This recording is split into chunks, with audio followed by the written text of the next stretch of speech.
윤석열 대통령 당선인이 대통령실을 2실장 5수석 체제로 축소 개편했습니다. 국가안보실장에 김성한 전 외교부 차관을 내정했습니다. 대선 공약대로 민정수석 비서관 직제는 폐지했습니다. 한 달 앞으로 다가온 6일 지방선거 때 국회의원 보궐선거도 7곳에서 함께 치러집니다. 대통령 당선인 측은 안철수 대통령직 인수위원장의 성남 분당갑 출마 필요성을 띄우고 있습니다. 인도를 걷던 60대 여성이 주유소로 우회전하던 굴착기에 치여 참변을 당했습니다. 대형 차량이 우회전할 때 생기는 사각지대 때문인지 경찰이 수사에 나섰습니다. 입안 침으로 코로나 감염 여부를 확인하는 자가검사 키트가 이번 주부터 판매됩니다. 어린이들이 불편하지 않게 검사받도록 하자는 건데 당국의 허가가 늦었다는 지적도 나옵니다.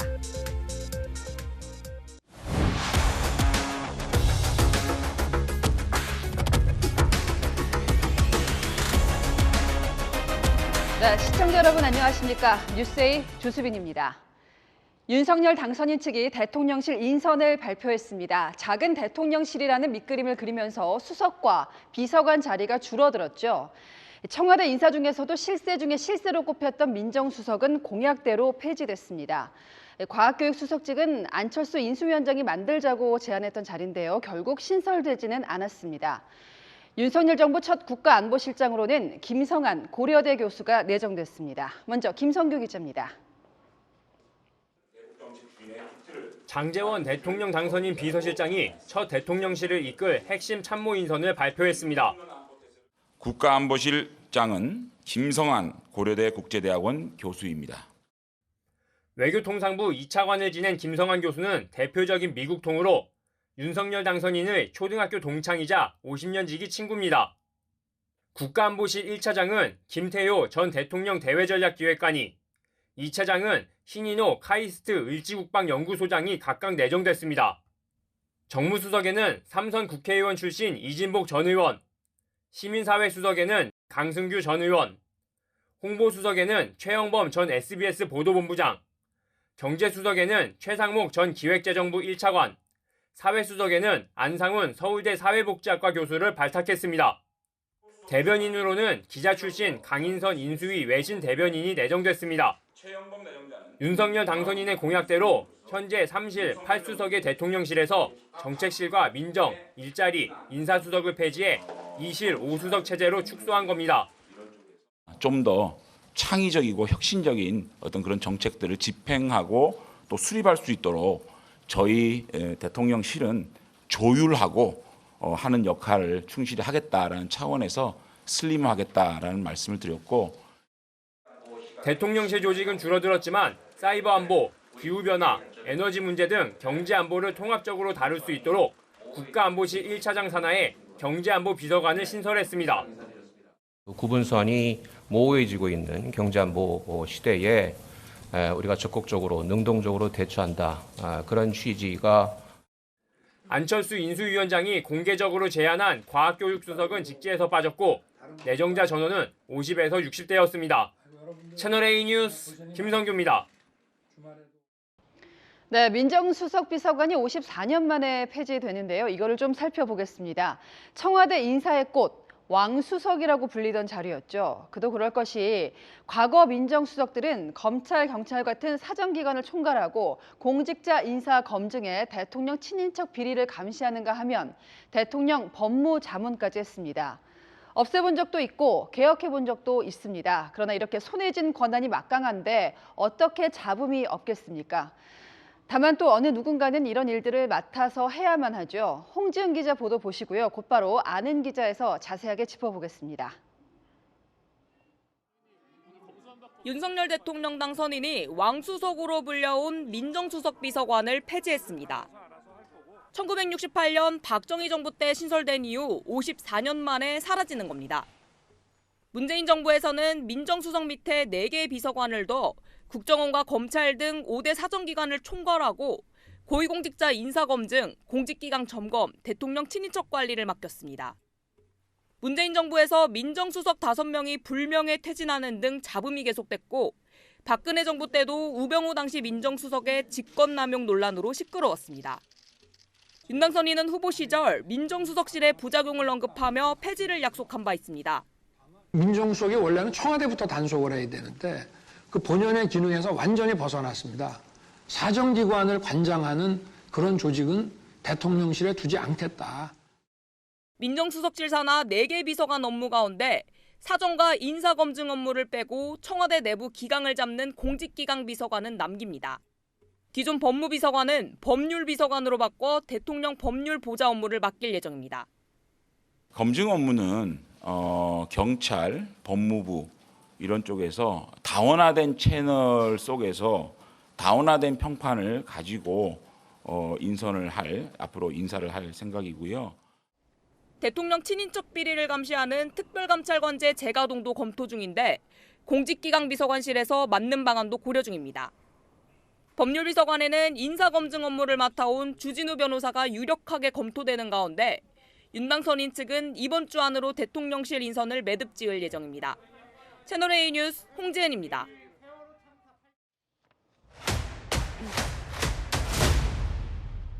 네, 아는 기자에서 곧바로 알아보겠습니다. 이현수 기자, 지금 민정수석이 없어졌다는 얘기도 했고 또 새로 생기는 자리도 있어요. 네. 정확히는 민정수석실이 그동안 해온 업무 중에서 이제 사정과 정보조사 기능이 폐지가 된 겁니다. 현재 반부패 비서관실에서 담당하는 사정, 정보조사 기능은 없애고 인사검증은 법무부, 경찰 등으로 이관을 하고요. 청와대 내부 기강 관리, 친인척 관리를 하는 공직기강 비서관, 대통령 법률 자문을 하는 법률비서관은 신설하겠다는 겁니다. 그러다 보니 신설되는 비서관 인선에 관심이 쏠리는데요. 법률비서관에는 윤 당선인 측근이자 현재 인사검증 팀장으로 검증을 담당하고 있는 주진우 변호사가 유력한 것으로 알려졌는데 장제원 비서실장은 현재 확정된 바는 없다고 밝혔습니다. 질문을 정해진 게 있으면 발표를 했겠죠라고 대답을 하더군요. 이제 국민 소통은 강화하겠다고 하는데 시민사회 수석실 이건가요? 네, 그렇죠. 그 시민사회 수석실은 현재 여소야대 전국인데다 지금 민주당이 추진하고 있는 검수완박 법안 그 상황에 속수무책인 것과 무관하지 않습니다. 시민사회 수석에 강승규 전 의원을 내정하고 그 아래 국민통합비서관 등 5개의 비서관을 따로 둔 채로 시민, 직능단체는 물론 국민들과 적극 소통한다는 방침입니다. 장제원 비서실장 시민사회 수석실 확대 개편이 검수완박 때문만은 아니다라고 말은 했지만 180석 야당의 입법 전행, 헌법 일탈 법안에 대해 국민을 설득할 의무이자 책임이 대통령에게 있다라고 설명을 했고요. 또 대통령실이 직접 시민사회 단체와 소통을 하다가 생길 수 있는 관제 동원 논란에 묻는 기자 질문에 발끈하기도 했습니다. 국민에게 적극 설명하겠다라는 부분이 이게 경우에 따라서 굉장히 안 좋게 작동을 한다면 경우에 따라서 어떤 경우가 있을까요? 대통령이 민의를 수렴하고 국민에게 직접 설득하고 설명하고 또 국민의 목소리를 대통령에게 바로 전달할 수 있는 그러한 기구를 좀 더 확대 재편하는 게 문제가 있습니까? 그럼 대통령은 소통을 안 해야 되나요? 네, 기자로서는 할 수 있는 질문이긴 했는데요. 지금 민주당은 어떤 반응 보였습니까? 네, 민주당에서는 민정수석을 없애고 그 인사검증 기능을 법무부 등에 맡기는 게 위험하다라고 비판을 했고요. 검찰 중심의 내사 기능이 대폭 강화될 수 있다는 우려가 나온다며 윤석열 당선인이 답해야 한다고도 했습니다. 민주당 내부에서는 민정수석 폐지가 사실상 한동훈 법무부 장관 후보자에게 힘을 실어주게 되는 게 아니냐라는 시선도 있고요. 또 시민사회 수석으로 내정한 강승규 전 의원이 시민운동 경험이 없다면서 대통령 생각을 전파하는 친위 홍보부대가 주 임무가 아닌지 우려스럽다고 비판하기도 했습니다. 보니까 깜짝 인선은 없었습니다. 오늘 발표를 좀 요약을 해본다면 어떨까요? 네, 오늘 인선을 보면 이명박 정부 때 인사들이 기용된 것이 눈에 띄는데요. 이명박 전 대통령 당시 청와대 정책실장을 지낸 김대기 비서실장 내정자부터 시작해서 MB정부 때 외교부 차관을 지낸 김성한 안보실장 내정자, 그리고 MB정부의 대북정책 설계자로 알려진 김태효 전 청와대 대외전략비서관도 있고 이 전 대통령과 서울시장 때부터 인연을 맺어 친이계로 불렸던 강승규 전 의원도 있습니다. 김대기 비서실장 내정자를 포함해 1차로 발표된 11명을 정리해보면 평균 연령은 60.1세, 출신지는 서울이 6명으로 가장 많았고요. 여성은 강인선 대변인 내정자 1명이고 청년은 각 비서관실마다 행정관으로 투입하겠다라고 설명을 했습니다. 자, 그 전에는 대통령이 직접 브리핑하는 경우가 상당히 많았는데 오늘은 대통령 비서실장 내정자가 아닌 당선인 비서실장이 발표를 한 것도 눈에 띄었습니다. 네, 대통령의 대통령실은 대통령의 참모 예, 예. 조직이라서 이제 국무위원들과 달리 당선인이 하지 않았다고 설명을 했고요. 네. 김대기 대통령실 비서실장 내정자도 발표 현장에는 와 있었고 예, 그렇죠. 질의응답 때부터는 함께 단상에 오르기도 했는데요. 따로 발언은 없었습니다. 아직까진 장제원 당선인 비서실장이 인선을 주도하는 모습인데 장 비서실장은 인선을 함께 논의를 했고 인수인계를 잘 하겠다라고 강조하기도 했습니다. 네, 지금까지 아는 기자 정치부 이현수 기자였습니다. 이번엔 지방선거를 짚어보겠습니다. 가장 뜨거운 지역을 꼽자면 역시 경기도죠. 특히 도지사뿐 아니라 성남 분당갑 지역구 국회의원 자리도 걸려 있습니다. 바로 이 분당갑에 윤석열 당선인이 안철수 인수위원장을 염두에 두고 있다는 얘기가 흘러나오고 있습니다. 김민공 기자입니다. 안철수 대통령직 인수위원장은 인수위 마무리에 집중할 때라며 신중한 모습입니다. 화요일 날 전체 발표를 지금 맡고 있습니다. 제 머릿속에는 그것만으로도 지금 머리가 터질 지경입니다. 하지만 안 위원장 주변에선 출마 가능성을 열어두고 준비에 나선 걸로 전해집니다. 성남 분당갑에 출마해 김은혜 국민의힘 경기지사 후보와 함께 선거 승리를 이끌면 당내 입지를 다지는 데 도움이 될 거란 판단입니다. 윤석열 당선인 측 핵심 관계자도 안 위원장이 분당갑에 나가주면 좋겠다며 안 위원장 측과 의견을 나누어 보겠다고 했습니다. 안 위원장의 결단이 남은 가운데 국민의힘에선 박민식 전 의원이 윤심을 강조하며 출마를 선언했습니다. 당연히 당선인께 말씀을 드렸고 당선인이 최선을 다해라, 열심히 해라 라고 격려를 해주셨습니다. 더불어민주당에선 박병석 국회의장 비서실장인 김병관 전 의원이 출마를 위해 비서실장직에서 사퇴했습니다. 이재명 전 경기지사 등판설도 제기되지만 분당갑 대신 인천 계양 을에 출마하거나 아예 출마하지 않을 거란 관측이 나옵니다. 채널A 뉴스 김민곤입니다. 또 검수 완박 법안의 운명은 모레 결판이 납니다. 민주당은 국회 본회의에서 형사소송법 개정안 표결이 마무리되면 여기에 맞춰서 문재인 대통령이 조금 늦게 국무회의를 열고 곧바로 의결을 해달라는 입장이죠. 반면에 국민의힘은 어떻게 대통령이 국무회의 시간까지 늦춰가며 의결해 줄 수 있느냐, 오히려 거부권을 행사해야 한다고 주장했습니다. 안보경 기자입니다. 더불어민주당이 3일 오전 10시로 예정된 국무회의 시점을 늦춰달라고 청와대에 요청했습니다. 같은 시각 국회 본회의에서 남은 검수완박 법안인 형사소송법 개정안을 처리할 예정이라 국무회의 시점을 미뤄 앞서 국회를 통과한 검찰청법과 함께 처리해달라는 뜻을 전달한 겁니다. 제가 한 것은 아닙니다만 당의 의사가 전달된 것으로 알고 있습니다. 청와대가 민주당 요청을 받아들이면 회의가 오후로 미뤄지거나 아예 다음 날인 4일 임시 국무회의가 소집될 수도 있습니다. 국민의힘은 법안 공포를 위해 문재인 대통령마저 편법과 꼼수를 동원할 것이냐며 시간을 변경하면 역사에 큰 죄를 짓는 거라 주장했습니다. 문재인 대통령에게 면담을 요청한 권성동 원내대표는 의원들과 함께 청와대 앞 릴레이 시위도 시작했습니다. 거부권을 행사함으로써 대한민국의 법치주의가 살아있고 민주주의가 살아있다는 것을 문재인 대통령께서 몸소 보여주시기 바랍니다. 권 원내대표는 민주당의 일방 강행 처리를 막을 건 사실상 문 대통령의 거부권 행사뿐이라며 문 대통령을 재차 압박했습니다. 국민 여론을 모으기 위해 조속히 정개특위를 가동해 국민투표법 헌법 불합치 부분을 논의하자고도 제안했습니다. 국민의힘은 법안 처리가 예상되는 모레까지 청와대 앞 릴레이 시위를 이어갈 계획입니다. 채널A 뉴스 안보겸입니다.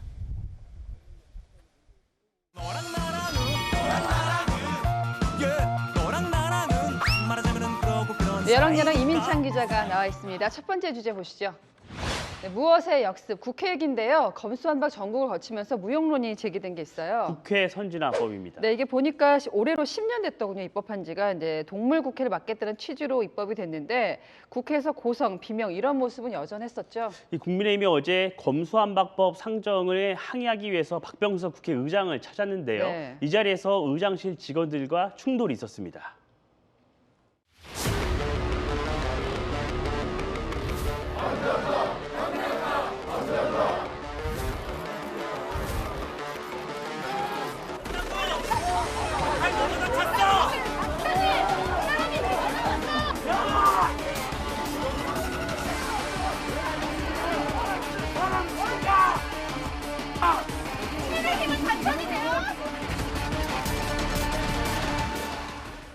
국민의힘으로서는 그만큼 검수완박 입법을 막고 싶었던 건데 민주당은 일단은 징계 움직임을 보이고 있어요. 네, 국민의힘이 어제 본회의뿐만 아니라 앞서 열린 법사위에서도 위원장석을 점거하는 등 회의를 방해했다는 이유에서입니다. 네.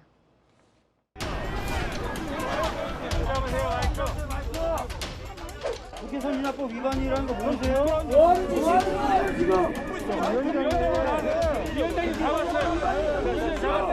통과됐음을 선언합니다. 뭐 가지고 지금 오늘 저 의견이 되는지 아세요? 어떤 법인지 아시냐고요? 이게 관련한 이게. 국민의힘은 민주당을 향해서 국회법 절차를 지키지 않았다며 대의민주주의가 처참히 짓밟혔다고 맞서고 있습니다. 네, 그런데 민주당도 이제 징계할 자격이 되는가를 짚어봐야 되는데 선진화법 취지를 못 살린 케이스가 있잖아요. 이 민주당이 민영배 의원을 탈당시킨 점 네. 기억하실 겁니다. 이 민주당 민 의원을 탈당시킨 뒤 법사위 안건조정위원회에 야당 몫으로 넣어서 최장 90일이 보장되는 이 안건조정위를 무력화했죠. 예. 이어서 최장 100일 동안 할 수 있는 무제한 토론, 필리버스터도 본회의 쪼개기로 7시간 만에 종료시켰습니다. 그렇습니다. 두 번째 주제 보겠습니다. 네, 공천 쇼핑. 홍준표 전 의원이 국민의힘 대구시장 후보로 확정이 됐는데 이런 쓴소리를 했습니다. 네, 홍준표 후보. 이 대구시장 경선 끝난 지 며칠이나 됐다고 국회의원 공천 쇼핑하러 다니냐? 예. 이런 비판을 내놨습니다. 그 대상이 누군지 특정하진 않았는데요. 하지만 공교롭게 오늘 이분이 대구 수성을 보궐선거 출마를 선언했습니다. 수성을 국회 보궐선거에 출마하기로 결심했습니다. 국회를 장악한 더불어민주당의 의회 독재에 맞서 대한민국의 정체성을 지키기 위해서는 바라만 볼 수는 없다고 생각했습니다. 유 변호사와 마찬가지로 대구시장 경선에서 낙선한 김재원 전 의원의 보궐선거 출마 가능성도 거론되고 있습니다. 이 시장 경선에서 떨어진 지 8일 만에 또 다른 선거 출마설이 나오다 보니 당내 시선이 굽지만은 않은 듯합니다. 네, 그렇긴 하지만 이제 홍준표 의원도 대선이니까 경우가 다르다 얘기할 수 있지만 이제 떨어지고 곧바로 시장 경선에 나선 거 아니겠습니까? 그렇습니다. 지역구 바꿔서 보궐선거 나오는 분들도 있던데요. 오영훈 민주당 의원이 제주지사 후보로 확정이 되면서 공석이 된 제주을 얘기입니다. 이 김한규 전 청와대 정무비서관, 문재인 정부 청와대 근무 경력을 강조하면서 제주 보궐선거 출마를 선언했는데요. 그런데 2년 전 총선 직후만 해도 서울 강남병 지역을 지키겠다고 약속했었죠. 앞으로 이 지역의 민주당 지지세들을 더 규합하고 다음 지자체 선거에서 우리 당의 승리를 하기 위해서는 지역의 연장으로서 역할을 해야 되는데 그 부분은 제가 하고 싶어요. 마찬가지로 제주을 보궐선거 출마를 선언한 현근택 전 민주당 선대위 대변인 역시 2018년 지방선거에서 용인시장에 도전한 바 있습니다. 분당갑에 출마하겠다고 나선 박민식 전 의원도 부산에서 재선을 지냈죠. 어느 지역에 출마하든 개인의 자유겠지만 결국 선택은 그 과정을 바라보는 국민의 몫이라는 점 잊어선 안 될 겁니다. 네, 지금까지 어랑야랑이었습니다. 네, 오늘 근로자의 날이었죠. 민노총이 서울 도심에서 노동절 집회를 열었습니다. 사회적 거리두기가 해제되고 가장 많은 규모인 10,000명이 몰렸습니다. 박건영 기자입니다. 5월 1일 근로자의 날을 맞아 대규모 집회를 연 민노총. 서울 시청역 광장부터 숭례문까지 노조원으로 도로가 가득 찼습니다. 불평등 체제 덮어줘! 윤석열 정부는 출범도 하기 전에 민주노총에 대한 탄압을 노고로 하고 있습니다.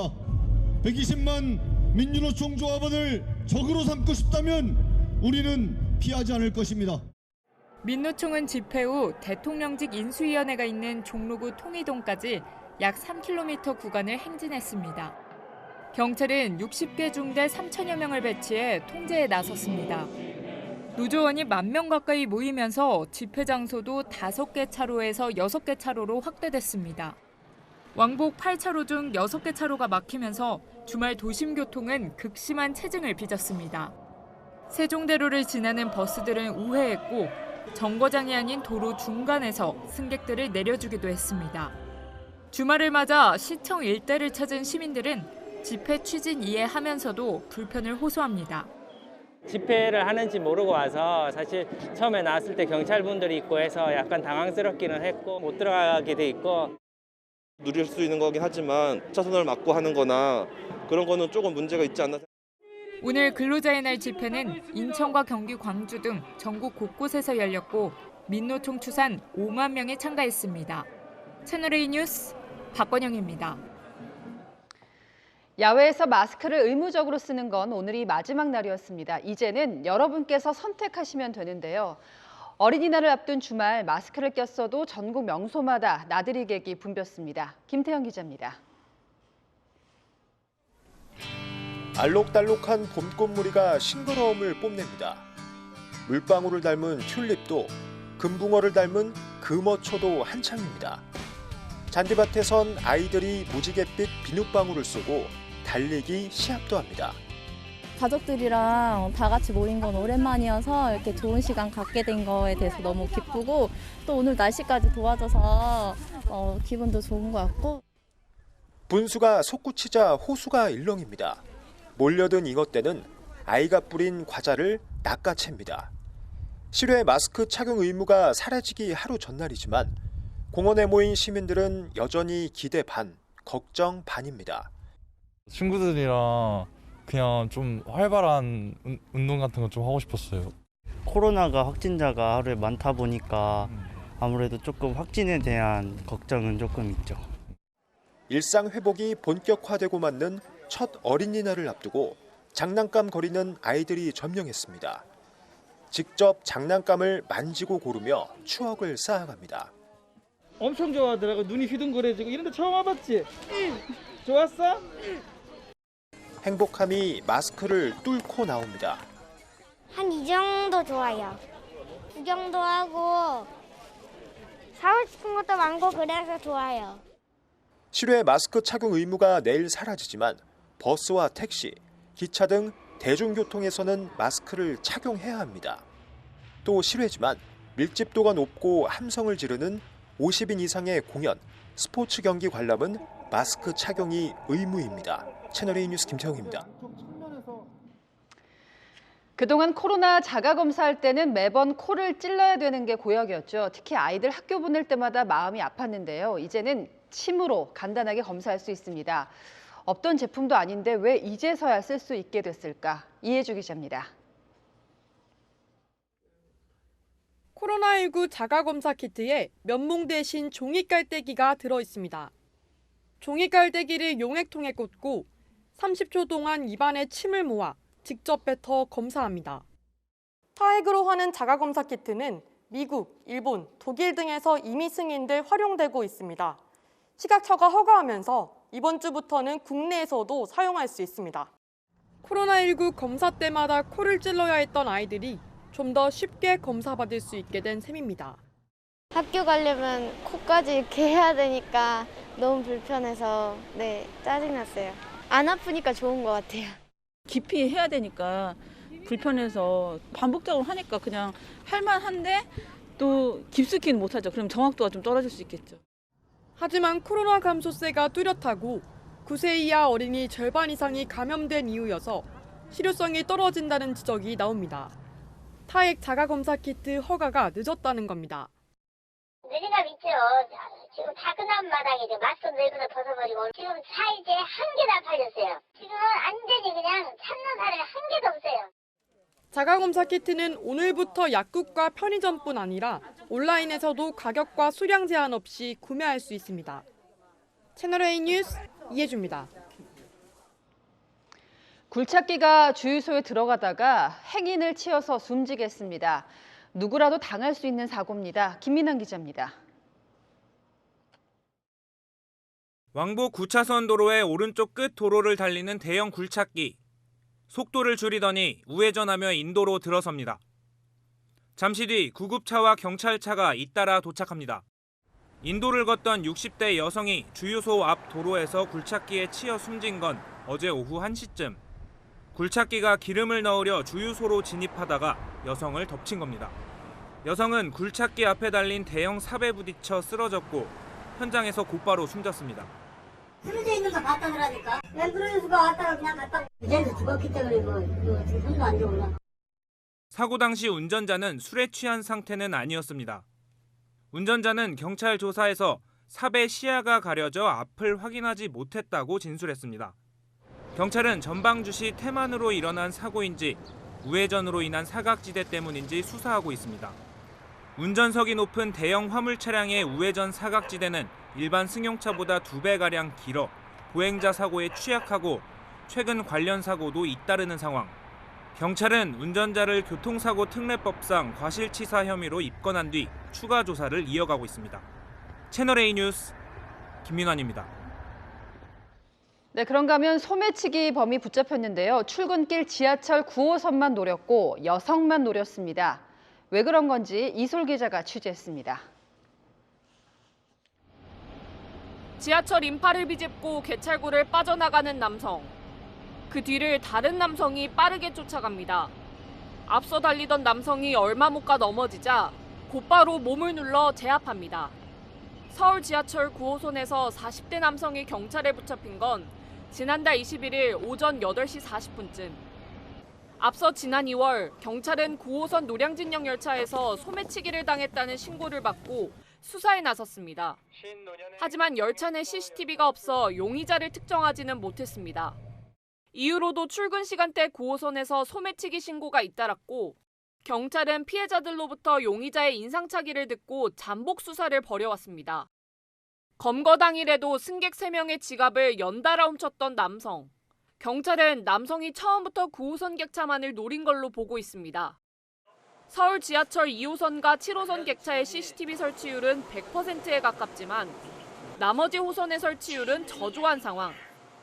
9호선 열차 45대 중에서도 서울시 메트로 9호선이 운영하는 36대에는 CCTV가 설치돼 있지 않습니다. 9호선이 CCTV 설치율이 전동차 내는 없지만 승강장 쪽도 그렇게 많지가 않아요. 그렇기 때문에 CCTV가 어떤 호선이 설치가 돼 있고 어떤 호선이 설치가 안 돼 있는지는 범인들이 더 잘 알고 있어요. 경찰 수사 결과 남성이 지난해 5월부터 1년간 9호선 열차에서 승객 지갑을 훔친 것은 확인된 것만 모두 12건. 피해자 중 11명이 여성이었습니다. 서울시 메트로 9호선 측은 이미 운행 중인 열차에 CCTV를 설치하긴 어렵지만 향후 열차를 교체할 때 설치할 예정이라고 밝혔습니다. 채널A 뉴스 이솔입니다. 기름값이 리터당 2,000원 언저리에서 요지부동입니다. 이렇다 보니 정부가 유류세를 추가로 인하한다고 발표를 해도 이게 되겠는가 의심부터 들죠. 이번에야말로 눈에 띄게 내려갈 건지 안건우 기자가 취재했습니다. 정부가 20% 내렸던 유류세를 오늘부터 30%까지 더 내렸습니다. 역대 최대 인하폭. 휘발유 값은 리터당 83원 추가 인하되는 셈입니다. 하지만 지난 한 주 계속 오르던 전국 평균 기름값은 오늘 전날보다 리터당 20원 정도 찔끔 떨어져 소비자들은 체감하기 어렵습니다. 저는 아직도 비싸다고. 소비자 입장에서 봤을 때는 항상 기름값은 최근 높았고 내려가는 폭에 대해서는 그렇게 급격히 내려가는 것 같진 않아요. 이유가 있긴 합니다. 전국 주유소의 80% 정도는 자영주유소인데요. 자영주유소의 경우는 유류세 추가 인하 전에 받은 재고를 다 소진을 해야 가격을 내리기 때문입니다. 전에 받아놨던 그 기름이 소진을 하는 게 대부분이 주유소가 한 일주일 정도, 그전에는 이미 비싼 기름을 갖고 있었기 때문에 인하를 할 수 없는 입장이고. 1, 2주 사이 원달러 환율이 계속 고공행진하고 유가가 널뛰기 한다면 유류세 인하 효과가 제대로 나타나기 어렵습니다. 그렇다고 지금보다 비싼 유류세를 이미 치른 자영업자들에게 정부가 유류세를 내렸으니 똑같이 기름값을 내리라고 강제할 수도 없습니다. 정부도 이런 점을 감안해 대책을 마련하고 있습니다. 저유소 운영 시간과 배송 시간을 주말 포함 최대 24시간까지 연장하고 인하분 물량이 전국 모든 주유소에 빠른 속도로 공급되도록 하겠습니다. 국내 4개 정유사들의 직영주유소는 오늘부터 유류세 인하 확대를 적용합니다. 직영주유소나 실시간 기름값이 싼 곳은 한국석유공사 홈페이지에서 확인할 수 있습니다. 채널A 뉴스 안건우입니다. 네, 중국에서는 어제부터 닷새간 황금 연휴가 시작됐습니다. 평소 같으면 대목이지만 중국 정부는 이번에도 코로나를 막겠다며 초강수를 뒀습니다. 베이징 사공성근 특파원입니다. 베이징 도심의 유명 식당과 가게 입구에 게시물이 붙었습니다. 국가의 요청에 응하기 위해 식당 내 영업을 금지한다고 적혀 있습니다. 베이징 방역당국은 코로나19 확산을 막기 위해 오늘부터 베이징 시내 모든 음식점의 매장 영업을 중단시켰습니다. 今天都不可以堂食吗?对，可以打包，不可以堂食。 주말인데도 식당가에는 손님이 뚝 끊겼습니다. 야외 테이블에는 손님이 앉지 못하게 의자가 올려졌습니다. 아예 문을 닫은 곳도 있습니다. 곳곳에서는 포장한 음식을 몰래 앉아서 먹는 모습도 포착됐습니다. 도심공원은 분위기가 사뭇 다릅니다. 식당과 카페 등이 봉쇄되자 결국 밖으로 나온 건데요. 연휴를 맞아 항충객들로 가득합니다. 당국은 영화관이나 미술관까지도 봉쇄하면서 방역에 사활을 걸고 있지만 공원에서는 마스크를 쓰지 않은 시민들을 쉽게 마주할 수 있습니다. 어제 베이징의 신규 감염자는 59명으로 소규모 감염이 이어지는 추세입니다. 지난주 베이징에선 시민 2천만 명을 대상으로 3차례 PCR 검사가 완료됐는데 추가 확진자가 나온 차오양구 등에서는 이번 주 또다시 3차례 전수검사가 예고됐습니다. 베이징 당국은 감염자 급증에 대비해 새로 격리병원까지 짓겠다고 발표하며 제로 코로나 정책을 이어가고 있습니다. 베이징에서 채널A 뉴스 사공성근입니다. 네, 보신 것처럼 제로 코로나를 밀어붙여서 가뜩이나 민심이 흉흉한데요. 중국 후난성에서는 8층짜리 주상복합 건물이 무너졌습니다. 붐비는 점심시간대라 지금도 수십 명이 매몰돼 있습니다. 왜 무너졌을까요? 부실공사에 관리당국이 부패했다, 이런 의혹마저 나옵니다. 김지혁 기자입니다. 모래먼지가 뿌옇게 끼어 한 치 앞도 안 보이는 길거리. 형체도 없이 무너진 건물 자리에는 잔해들과 먼지만 자욱합니다. 你看一下他身上还有血，看到没有？这个人身上还有血，还不知道世上有多少人死了多少个人呢。 그제 낮 12시 25분쯤 중국 후난성 창샤에서 8층짜리 주상복합 건물이 무너졌습니다. 점심시간 이 건물 상업시설에 입주해 있던 식당과 인터넷 카페 등을 찾은 사람들이 피해를 입었습니다. 사고 사흘째 5명을 구조했을 뿐 50명 넘는 사람이 매몰되거나 실종된 상태입니다. 당초 붕괴 건물은 6층짜리로 인가됐지만 4년 전 8층으로 증축된 사실도 확인됐습니다. 중국 내에선 부실공사와 불법 증개축, 느슨한 건축 기준이 큰 인명피해를 부르고 있다는 지적입니다. 지난해 7월 수저우시의 호텔이 붕괴돼 수십 명의 사상자가 발생했고 지난달 정저우시에선 호텔 수영장이 붕괴되는 사고로 최소 13명이 숨지거나 다쳤습니다. 불안 확산과 민심 이반이 우려되면서 시진핑 국가주석이 앞장서 목소리를 냈습니다. 사고 원인을 철저히 조사해 책임자들을 엄중 처벌하라고 지시한 직후 공안당국은 오늘 건물주 등 9명을 구금해 조사 중이라고 밝혔습니다. 채널A 뉴스 김재혁입니다. 침략군이 문화유산을 약탈한다. 이게 21세기에 있을 수 있는 일일까? 믿기지 않지만 우크라이나에서 이런 일이 벌어졌다는 주장이 나왔습니다. 박물관 직원들이 고대 스키타임 문명 유물을 숨겨두기까지 했는데요. 러시아군이 깡그리 도둑질했다는 겁니다. 곽정화 기자입니다. 화려한 황금 칼집과 인물의 표정까지 정교하게 조각된 황금 화살통. 기원전 7세기에서 기원전 3세기 사이 흑해 북방에서 번창했던 스키타이인들의 황금 장신구들입니다. 러시아군이 점령지인 우크라이나 멜리토폴 박물관에서 이 고대 유물들을 약탈했다는 주장이 나왔습니다. под угрозой вывоза из Крыма. Буквально сегодня туда привозится какой-то эксперт с Крыма, который оценит наше скифское золото, и я так понимаю. 멜리토폴 박물관 관장은 고대에 사용된 무기와 300년 된 은화를 포함해 200여 점의 황금 유물이 도난당했다고 밝혔습니다. 전쟁 발발 직후 유물 약탈을 대비해 소장품을 두꺼운 종이 상자에 넣어 창고에 숨겼지만 우크라이나 협력자를 통해 찾아내선 훔쳐갔다는 겁니다. 우크라이나 곳곳에 대피시켜둔 다른 예술품들의 안전도 담보할 수 없는 상황입니다. Ти бачиш ті порожні стіни, від того робиться печально. Сумно. сумно. 러시아는 문화재뿐 아니라 곡물도 약탈하고 있습니다. На сьогодні ми вже маємо підтверджені факти про те, що декілька сот тисяч тонн зернових було вивезено сумарно з Запорізької, Херсонської, Донецької областей.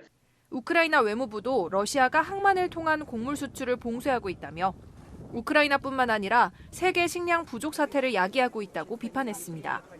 채널A 뉴스 곽정아입니다. 한여름 강물은 시원하고요. 반대로 한겨울 강물은 바깥 공기보다 더 따뜻하죠. 원래 물은 천천히 덮여지고 천천히 식기 때문인데요. 이런 원리를 이용해서 강물로 냉난방을 하면 경제적이고 탄소 배출도 적습니다. 홍유라 기자가 알아봤습니다. 국내에서 가장 높은 123층짜리 건물 아래 지하 6층에는 한강물로 전력을 만드는 수열 에너지 기계실이 있습니다. 천정을 보시면은 많은 배관들이 있을 텐데요. 이 중에 하늘색 배관이 저희 광역 원수를 받아들이는 배관입니다. 팔당댐에서 매일 5만 톤의 물이 관로를 타고 들어옵니다.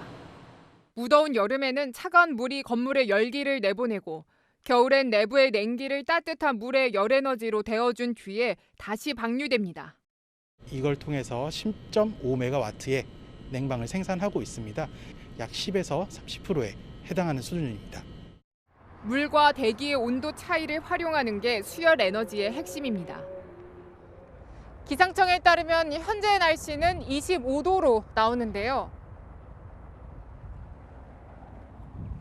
하지만 한강 물의 온도는 이보다 낮은 17.7도로 측정됩니다.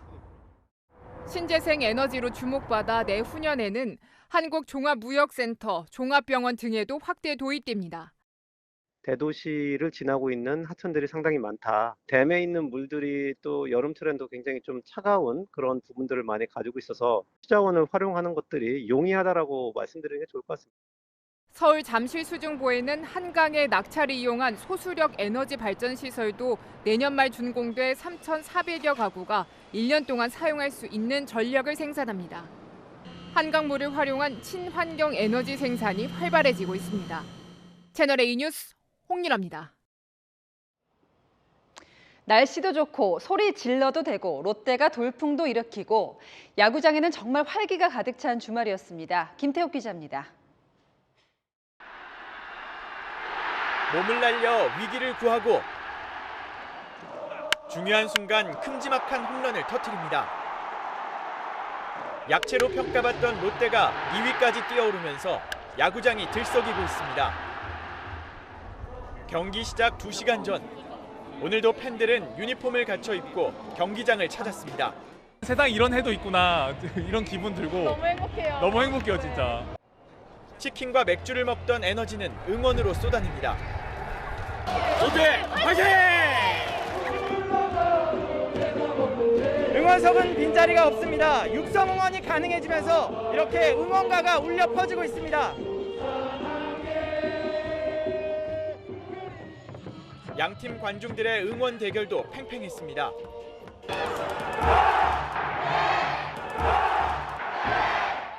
선수들도 수준 높은 플레이를 이어가며 관중들의 응원에 화답했습니다. 팬분들이 많이 찾아와 주셔가지고 또 더 신나고 응원과 응원 소리 다 들려가지고 기분 자체가 업되다 보니까 좀 더 좋은 결과가 또 나올 수 있지 않나 그렇게 생각하고 있습니다. 이렇게 열광적인 응원 속에 롯데는 4연승을 질주했습니다. 선발 투수 김진욱은 단 한 개의 안타만을 내주며 6이닝 무실점으로 막아냈고 타선도 집중력을 발휘하며 완승을 거뒀습니다. 롯데발 훈풍에 프로야구 전체가 달아오르고 있습니다.